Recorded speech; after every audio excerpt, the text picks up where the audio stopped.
And we're going to learn about how natural and logarithms save the day. So right over here, we are kind of trying to solve this problem over here. And what are we supposed to do? Because apparently there's nothing really what we can really do.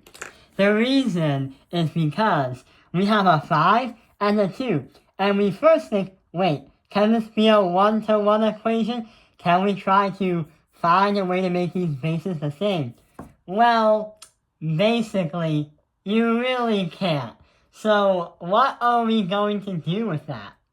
Well, here's where the natural logs and the logarithms come to save the day. What we can do is try to think a little bit creative. What we mean is logic. So, what happens here is we have a 5 and an x as an exponent. And we have a 2 and a 3x plus 1 as an exponent. We can move this to here in front of the 5 and move all this stuff all in front of the 2. And there are two things that we can do. We can A, use a natural log, or we use the words ln. Or B, we can use just a logarithm, which is log. It doesn't really matter because the mathematics is still pretty much the exact same idea.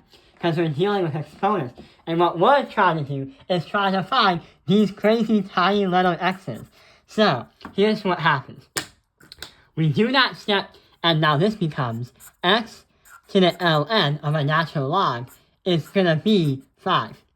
It's easy. Now, we're going to equal that to all this stuff. So we have 3x plus 1 as in parentheses, and that is going to be added by the natural log of 2. Now here comes the confusing part. So right over here are two objects on the field. But what can we do to simplify? So this has a not a logarithm. So this has a logarithm or a natural log along with that, where something else is represented on the side.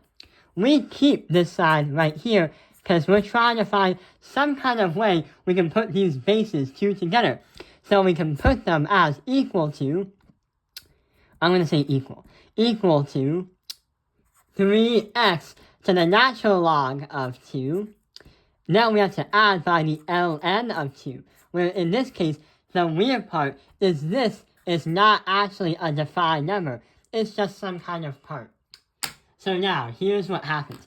Since we have a natural log on this side, and a natural log on that side, and since you have a natural log right over there, this becomes an answer of something. While over here, this and this becomes part of a new formula. So since we have an x and a natural log, we need to find some kind of way where we can simplify and kind of factor it. So how about the common factors of x? We can transform it to the natural log of 5 minus 3 times the natural log of 2. And that apparently is not going to be 0, but the natural log of 2, which is going to be right there. And hey, we are done with this equation.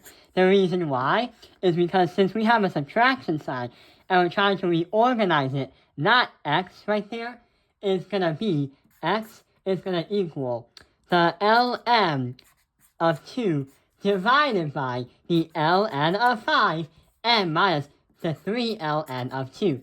Personally, I would never want to do this on a calculator because you'll go crazy when your teacher gets you something like 3 to the 12th power, which is like 500,000, which you can't really easily do mentally.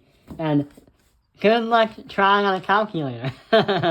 So yeah, that is how we find the understanding of what x is. We can't find the exact value, but sure enough, we can find the ideas with natural and just logarithms.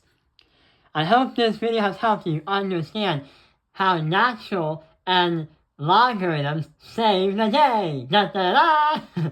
I hope this video has helped you understand.